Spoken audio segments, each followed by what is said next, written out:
welcome to the lecture series that we are creating for you to help you score good in your board exams, your internal exams, as well as in your entrance exams. My name is Sabur Ahmed Khan, and at EduExcel, I'll be teaching you the economics, and I hope today will be the last lecture of the story of village Palampur. और हम आज complete करेंगे the story of village Palampur. Last में हमने पढ़ा था lecture में कि how the land is distributed between the farmers और क्यों इंपॉर्टेंट होता है लैंड का डिस्ट्रीब्यूशन. फिर हमने उसके बाद पढ़ा था कि कैसे कैसे लोगों को कैपिटल की जरूरत होती है, भाई पीपल नीड कैपिटल, और उन लोग कैपिटल स्मॉल फार्मर्स के साथ कैपिटल का क्या होता है, वो कैपिटल कहाँ से लाते हैं, लार्ज फार्मर के पास पहले से कैपिटल होती है. हमने ये भी पढ़ा था साथ साथ कि लेबर कहाँ से आती है.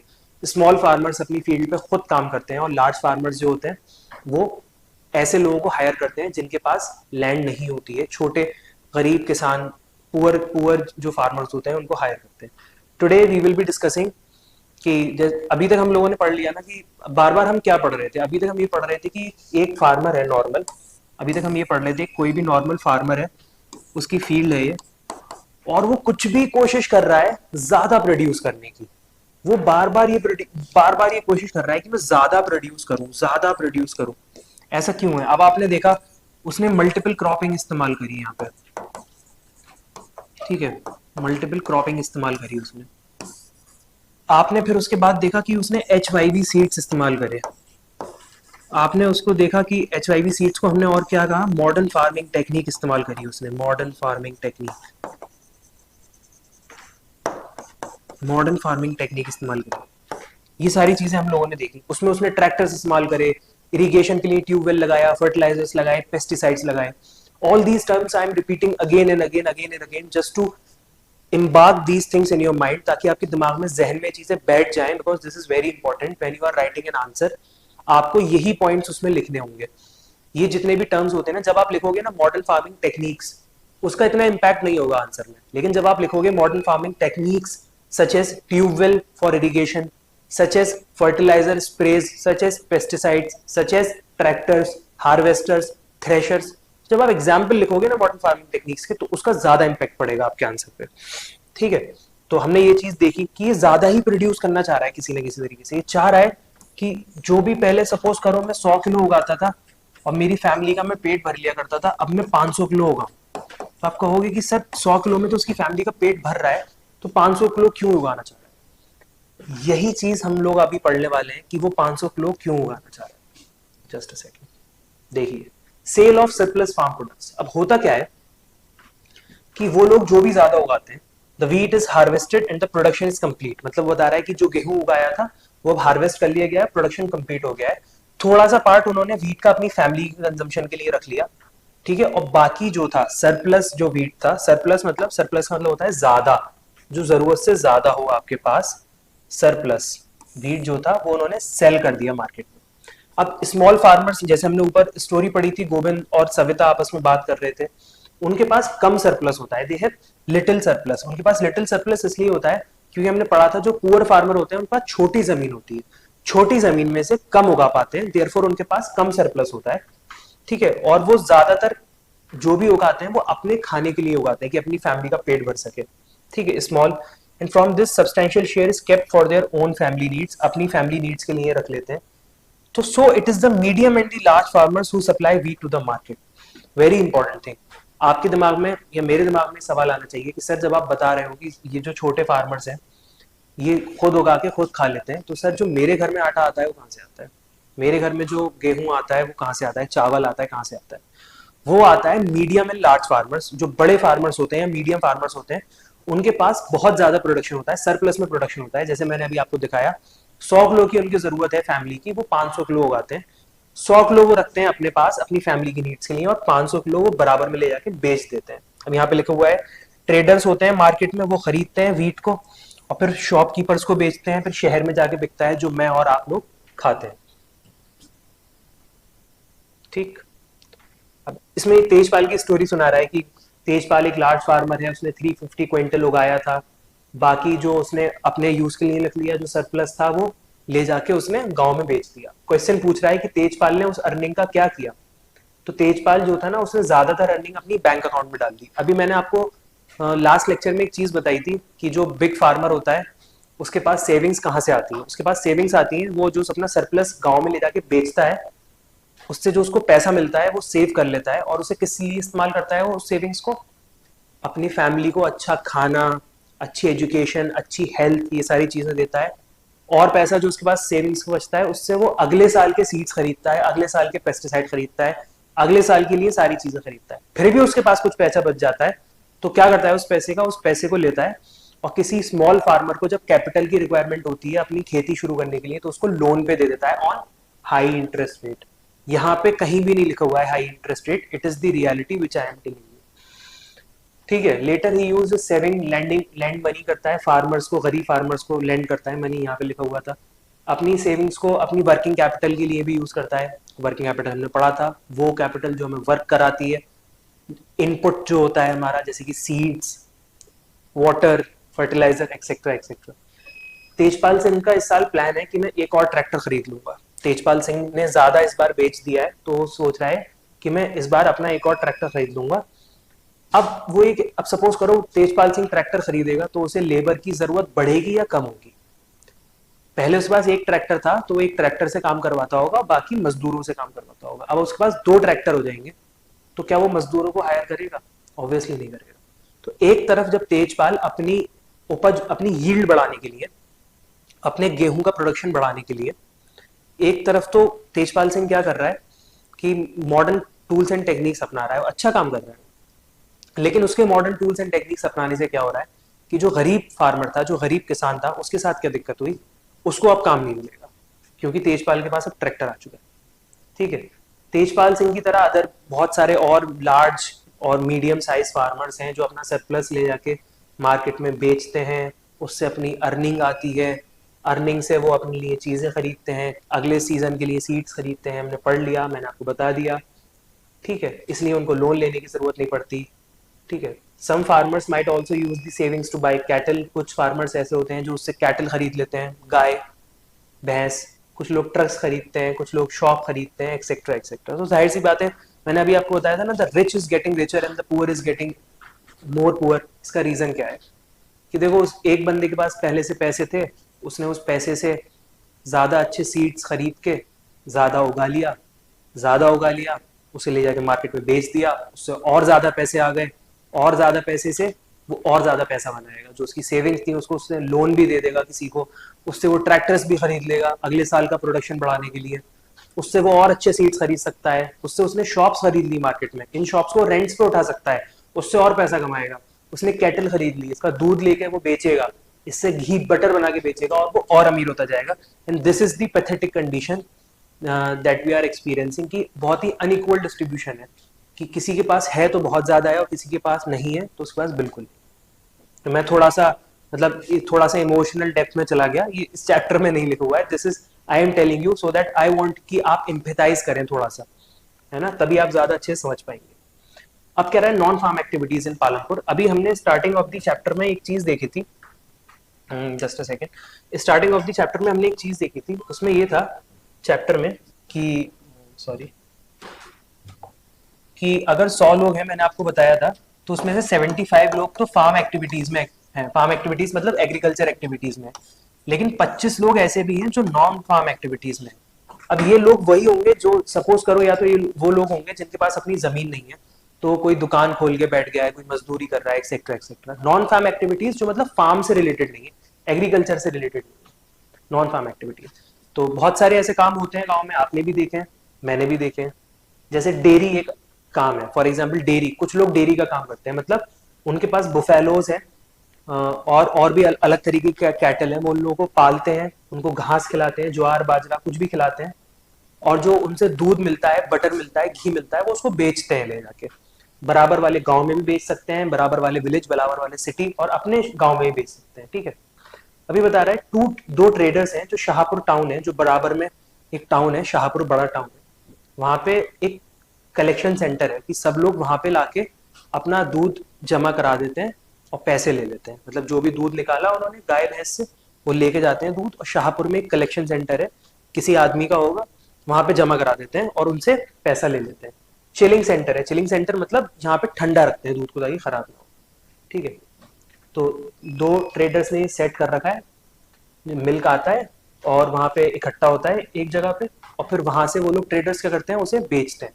जैसे कि हमारे शहरों में भी आता होगा, आपके घर पे भी शायद दूध आता होगा, तो किसी ऐसे ही सेंटर से आता होगा जहाँ पे सारे दूध वाले अपना दूध एक साथ इकट्ठा कर लेते हैं, फिर वहां से वो बेचने के लिए निकल जाता है। ठीक है, तो ये एक फार्मर की, बस ये आपको समझाने के लिए एक टेबल बनाई हुई है। ये एक फार्मर है, उसने 100 किलो सपोज करो प्रोड्यूस करा, और 40 उसने खा लिया, तो सरप्लस कितना हुआ? 60। तो अगले साल के लिए उसके पास कितने पैसे हैं जो एक्स्ट्रा हैं? 60। किसी ने 120 का प्रोडक्शन करा, 40 खा लिया, ठीक, जस्ट अ सेकेंड, 120 का प्रोडक्शन करा, 40 खा लिया, तो उसके पास अगले साल के लिए सरप्लस कितना है? 80। ठीक, प्रोडक्शन ईयर 3, अच्छा सपोज, जस्ट अ सेकेंड, हाँ, ईयर 3 सपोज करो उसके पास 40 का है, तो कितना उसके पास सरप्लस होगा? जो भी कुछ उसके पास यहाँ पे आ जाएगा उसको माइनस कर देंगे, यहाँ आ जाएगा आंसर, यहाँ आ जाएगा। ऑब्वियसली एग्जाम में आपसे टेबल नहीं पूछेगा, ये सिर्फ आपको दिखा रहा है कि उसके पास कैसे कैसे कैपिटल बढ़ती चली जा रही है, बढ़ती चली जा रही है कैपिटल उसके पास। ठीक, ये फार्मर 2 की स्टोरी है, ये फार्मर 3 की स्टोरी है, सेम है कि पहले साल में उसके पास 80 प्रोडक्शन करा, कंजम्पशन 40 का करा, तो उसके पास सरप्लस कितने का हो जाएगा? 40। कैपिटल नेक्स्ट ईयर के लिए उसके पास कितने की हो जाएगी? 40। This is just to make you understand. An example of small scale manufacturing. अब आप देखिए, नॉन फार्मिंग एक्टिविटीज में एक तो हमने डेयरी एक्टिविटी पढ़ ली, डेयरी का लोग काम कर रहे हैं, ठीक है। एक ये भी, डेयरी के अलावा भी तो कुछ लोग काम कर सकते हैं। डेयरी के अलावा क्या है? स्मॉल स्केल मैन्युफैक्चरिंग हो रही है पालनपुर में, छोटे स्केल पे मैन्युफैक्चरिंग हो रही है। जैसे कि मैं आपको एक बहुत अमेजिंग फैक्ट बताता हूँ कि जो आपने देखा होगा, बहुत आपके पास ब्रांडेड जूते आप लोग पहनते हैं, या फिर आप ब्रांडेड जैकेट्स पहनते हैं, या आपके पास क्रिकेट बैट होते हैं, फुटबॉल से खेलते हैं आप। क्या लगता है आपको, ये सारी की सारी चीजें फैक्ट्रीज में बनती होंगी? कालीन होती है आपके घर में इतनी अच्छी अच्छी, आपको क्या लगता है सब फैक्ट्रीज में बनती होंगी? एक्चुअली ऐसा होता है कि जो स्किल्ड लेबर होती है, जिन्हें खास तरीके का काम करना आता है, कुछ लोग गांव में रहते हैं, तो वो स्किल्ड लेबर क्या करती है कि वो लोग जाते हैं, उनके पास कुछ लोग आते हैं कंपनी वाले, और कहते हैं कि हमें इतनी जैकेट्स, इतनी जीन्स, इतने शूज आप बना के दे दीजिए, और हम आपको उसके बदले में पैसे देते हैं। तो उन्हें जैकेट्स वगैरह रॉ मटेरियल देता है लाके आदमी, वो उसकी जैकेट, जूते, फुटबॉल, क्रिकेट बैट बना के दे देते हैं, और वो पैसे ले लेते हैं उसके बदले में। वो आदमी जाता है और अपनी कंपनी का ठप्पा लगा के उस पर बेच देता है। This is not wrong, this is not wrong, this I am telling you कि क्या होता है एक्चुअली। इस तरीके से प्रोडक्शन होता है, and this is a very common thing कि कहीं भी आप गांव में जाओगे तो आप देखोगे कि वहां पे जूते बन रहे हैं। पता लगा कि वो बहुत बड़ी कोई कंपनी थी, उसके लिए वो लोग जूते बना रहे हैं और उस पर ठप्पा लगा के फिर बेच देते हैं। इसी स्मॉल स्केल पे मैन्युफैक्चरिंग पालमपुर में भी होती है, स्मॉल स्केल पे हो रही है, ठीक है। ज्यादातर लोग अपने घर से काम कर रहे हैं, most of the people are working from home, ठीक है। कुछ लोग, अब आपने देखा होगा, एक घर है वहां पे 5 लोग हैं, कुछ लोग आप वहां पे खेत में भी काम करने जाते होंगे, खेत में काम करने जाते हैं, हमने पिछले क्लासेस में ही पढ़ा। कुछ लोग जो खेत में काम करने नहीं जाते हैं, ठीक है, वो क्या करते हैं, अपने घर में ऐसे ही छोटा मोटा कुछ काम कर रहे होते हैं। यहाँ पे यही वाली चीज बता रहा है कि जैसे आपने देखा होगा, मैन्युफैक्चरिंग होती है बड़े बड़े शहरों में, बड़े बड़े टाउन्स में होती है, बड़े लेवल पे होती है। पालमपुर या छोटी जगहों में छोटे लेवल पे मैन्युफैक्चरिंग होती है, ठीक है। यहाँ पे 2 स्टोरी लिखी हुई है, ठीक है, कि एक मिश्री लाल एक बंदा था, उसने एक मैकेनिकल मशीन खरीदी, मतलब शुगर केन, मतलब जो गन्ना होता है उसको क्रश करने की, ठीक है, और अपनी फील्ड पे लगा दिया। अब शुगर केन को क्रश करता है, और crushing was earlier done with the help of bullocks. पहले बुलक बुलक मतलब जो बुलक कार्ट्स होती थी, भैंसों से एक चीज बांधी जाती थी, वो घूमती थी, तो उसकी वजह से फिर क्रशिंग में हेल्प करता था। बट हेयर क्या हो रहा है कि मशीन लगा दी गई है दीज डेज, और मिश्री लाल ने शुगर केन दूसरे फार्मर से जो आता है शुगर केन, उसको क्रश करके बेचता है वो। तो उसको क्या होता है, क्या फायदा होता है कि बराबर वाला गांव में एक किसान था, वो किसान आया मिश्री लाल के पास कि यार ये मेरा गन्ना है, इसको क्रश करके दे दो। तो मिश्री लाल की जो अपनी इनकम थी वो तो थी, अब वो मिश्री लाल उसका गन्ना क्रश करने का थोड़ा सा और पैसा ले लेगा उससे, ठीक है, और उसको बेच देगा फिर ले जाके। जो बराबर वाला बंदा है वो उसको प्रोसेस करेगा और बेच देगा ले जाके, और मिश्री लाल को उसमें प्रॉफिट मिल जाता है। करीम ने भी एक काम किया है, करीम एक बंदा है, उसने कंप्यूटर क्लास खोली है विलेज में। ये भी एक नॉन फार्म एक्टिविटी है, फार्म से इसका कोई रिलेशन नहीं है। आजकल क्या हो रहा है, ज्यादातर बच्चे उसमें बता रहे हैं कि लार्ज नंबर ऑफ स्टूडेंट जो है वो कॉलेज जाना शुरू हो रहे हैं, तो करीम ने ये देखा कि विलेज में भी कंप्यूटर क्लासेस चल सकती है, तो उसने कंप्यूटर क्लास खोल ली। There were two women in the village who had degree in computer application. दो लड़कियां ऐसी थी जिनके पास कंप्यूटर एप्लीकेशन में डिग्री थी, जैसे बीसीए करा होगा उन्होंने। तो करीम ने डिसाइड किया कि मैं उनको नौकरी पे रख लेता हूँ। उसने कंप्यूटर्स भी खरीदे और कंप्यूटर क्लास रख दी, और वो अब कंप्यूटर क्लास चलाता है अपनी, ठीक है। हाई स्कूल स्टूडेंट जितने भी हैं वो सब उसके पास कंप्यूटर सीखने आते हैं। अब आप देखिए करीम ने क्या काम किया, एक तो उसने अपना बिजनेस स्टार्ट किया, प्लस जो दो लड़कियों को डिग्री थी, दो लड़कियों के पास डिग्री थी कंप्यूटर एप्लीकेशन में, उन लोगों को भी उसने एम्प्लॉयमेंट दे दिया, और जो स्टूडेंट्स हैं हाई स्कूल वाले उनको वो कंप्यूटर सिखा भी रहे हैं। अब जब वो उनको कंप्यूटर सिखा देगा तो वो जो बंदे हैं उनको एक बेटर मतलब बेटर लाइफ में अपॉर्चुनिटीज मिलेंगी। हो सकता है वो पहले कहीं ढाबे पे काम करते, लेकिन अब उन्हें कंप्यूटर आता है तो हो सकता है वो किसी जगह मैनेजर बन जाए, किसी जगह अकाउंटेंट बन जाए, किसी जगह डेटा एंट्री का काम करने लगे। इससे क्या हुआ, इन लोगों की बहुत ज्यादा हेल्प हो गई। Shopkeepers of Palanpur. अब आपने देखा होगा हर गांव में आपको शॉपकीपर्स वाले लोग मिल जाते हैं, जो दुकानदार वाले लोग मिल जाते हैं।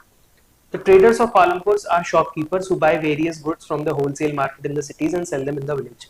कह रहा है कि आपने देखा होगा कि जैसे अपने चारों तरफ जब भी आप किसी गांव में जाते हैं तो खेतों के अलावा वहाँ पे दुकानें भी होती हैं, तो ये लोग क्या करते हैं, होलसेल वालों से सामान लेकर आते हैं, बिस्किट, नमकीन, चिप्स एक्सेट्रा एक्सेट्रा लेकर आते हैं और गाँव में बेचते हैं। जाहिर सी बात है गाँव में भी जरूरत है ना इन सारी चीजों की।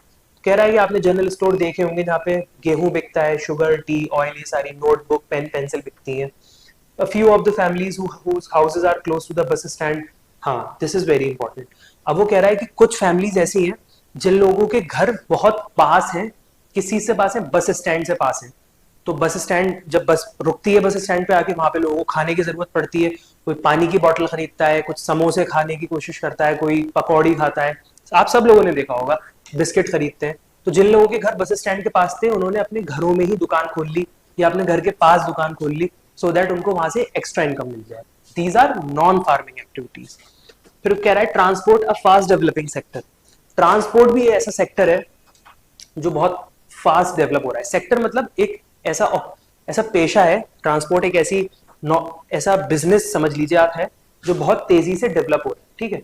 वेराइटी, बहुत सारे व्हीकल्स हमने स्टार्टिंग में भी देखा था, है रिक्शा वाला, तांगा वाला, jeep, tractor, truck driver, bullock cart, बहुत सारे हैं।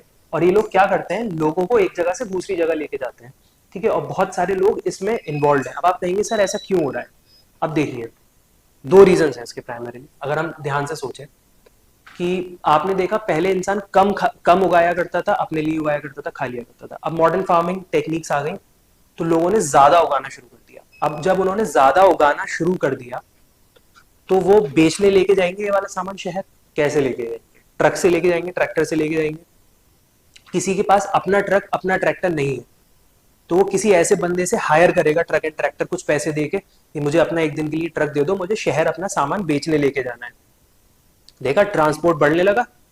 या फिर कुछ लोग हाई स्कूल करने जा रहे हैं, बराबर वाले शहर में कॉलेज में पढ़ने जा रहे हैं, तो उनको रोज जाना है, रोज आना है कॉलेज, ट्रांसपोर्ट बढ़ गया। दूसरी चीज आपने देखा यहाँ पे डेयरी एक्टिविटीज हो रही है। डेयरी मतलब दूध निकाला जा रहा है, दूध निकाल के एक चिलिंग सेंटर में इकट्ठा होता है, फिर वहां से बटता है। जब दूध लिया और उस चिलिंग सेंटर तक लेके जाना है रोज, तो मतलब रोज आपको एक ट्रक की जरूरत है, रोज आपको एक बाइक की जरूरत है जिसपे आप अपना दूध लेके जाओ और चिलिंग सेंटर में सबमिट कराओ। हो गई ट्रांसपोर्ट की जरूरत। चिलिंग सेंटर या फिर वो जो कलेक्शन सेंटर था वहां से फिर बटेगा दूध, शहर दूसरी जगह पे जाएगा, ट्रांसपोर्टेशन की जरूरत हो गई। ऐसे ट्रांसपोर्टेशन की जरूरत हो रही। अब यही स्टोरी है किशोरा की। इस बंदे ने क्या किया, फार्म लेबर था और दूसरे फार्म लेबर की तरह इसकी भी हालत बहुत ज्यादा खस्ता थी। कुछ साल पहले उसने लोन लिया बैंक से, किसी गवर्नमेंट प्रोग्राम से, और उसने एक प्रोग्राम जो गवर्नमेंट प्रोग्राम चलाती है कि मतलब सस्ता लोन दिया जाए लोगों को, तो किशोरा ने एक बुफेलो खरीद ली और उस बुफेलो से उसने क्या करता है, वो बुफेलो का मिल्क निकालता है और बेचता है, ठीक है। और उसने एक वुडन कार्ट लगा लिया है अपनी बुफेलो पे, मतलब पीछे जो बुलक कार्ट होता है ना, बैलगाड़ी जो होती है लगा लिया है, और उसको ट्रांसपोर्ट में इस्तेमाल करता है। उसी भैंस से दूध निकालता है और उसी को ट्रांसपोर्ट में इस्तेमाल करता है। हफ्ते में एक बार वो जाता है river Ganga to bring back clay for the potter. वो जाता है मिट्टी लेने, और गंगा किनारे जाता है मिट्टी लेने, और मिट्टी से क्या बनाता है, पॉट्स बनाता है और उसे बेचता है। तो उसको क्या होता है ना, every month he get some work in transport, थोड़ा बहुत उसे ट्रांसपोर्ट में काम मिल जाता है, क्योंकि उसके पास अब बुलक कार्ट है। तो कोई इंसान उससे कहता होगा यार मेरा भी सामान ले जाओ, मेरा भी सामान ले जाओ, तो वो उनकी भी हेल्प कर देता होगा। इस तरीके से किशोरा ज्यादा पैसे कमा पा रहा है, ज्यादा पैसे कमा पा रहा है जितना वो पहले कमाता था। ठीक है, यहाँ पे जो लोन की बात हो रही है, यहाँ पे लिखा हुआ है ना, this was under a government program which was giving cheap loans to the poor landless household. तो गवर्नमेंट ऐसी स्कीम्स निकालती रहती है, क्योंकि जो मैंने अभी आपको बताया ना कि कैसे एक्सप्लॉइटेशन हो रहा है लोगों का, तो गवर्नमेंट भी ऐसे प्रोग्राम्स निकालती रहती है। उन्हें पता होता है कि यार गरीब आदमी लोन नहीं ले पा रहा है, तो वो मनी लेंडर के पास लोन लेने जाता है, लोकल मनी लेंडर के पास, तो उसके साथ बहुत दिक्कतें आती हैं, उसे ज्यादा इंटरेस्ट पे करना पड़ता है। गवर्नमेंट को ये चीज पता है, इसलिए गवर्नमेंट ऐसे लोन्स लेकर आती है, बार बार ऐसे लोन्स लेकर आती है जिससे आपको हेल्प होती है। सस्ते लोन्स मतलब कम इंटरेस्ट रेट पे लोन लेकर आती है, जिससे ताकि जो लोग गरीब लोग हैं वो लोन ले पाए और उससे अपना कुछ बिजनेस स्टार्ट कर पाए। जैसे किशोरा ने अपना बिजनेस स्टार्ट किया, उसने एक लोन लिया, बहुत ही कम इंटरेस्ट रेट पे उसको मिला होगा, और उससे उसने एक भैंस खरीदी जिसका उसका दूध बेचता है वो, उसमें उसने एक बुलक कार्ट भी, उसने कार्ट भी लगा लिया, तो बुलक कार्ट बन गई, उससे वो ट्रांसपोर्ट फैसिलिटीज भी देता है, एक्सेट्रा एक्सेट्रा। तो हमने यहाँ पे ये बहुत अच्छी स्टोरी एक थी ऐसी, मिश्राल की बहुत अच्छी स्टोरी थी कि उसने एक मैकेनिकल क्रशिंग मशीन खरीद ली थी जो बिजली पे चला करती थी। तो पहले वो बुलक के हेल्प से अपना क्रशिंग किया करता था, अब वो क्या करता है, मशीन की हेल्प से अपनी क्रशिंग करता है। क्रशिंग मतलब गन्ने से जूस निकालना, क्रश करके उसका रस निकालना। ठीक है, शुगर केन खरीद लेता है बराबर वाले फार्म से और उनसे रस निकाल के शहर में ले जाके बेच देता है। ये स्टोरी पढ़ी हमने, these are very interesting stories. अभी आपका चैप्टर खत्म हो चुका है, अगले क्लास में I will discuss question answers with you in detail, और जिससे आपको हेल्प भी होगी समझने में कि how to answer your questions. So we have completed this chapter, that's it from my side. अगली क्लास में हम लोग डिस्कस करेंगे क्वेश्चन आंसर्स, उसकी अगली क्लास में हम लोग नया चैप्टर शुरू करेंगे। Thank you so much, take care.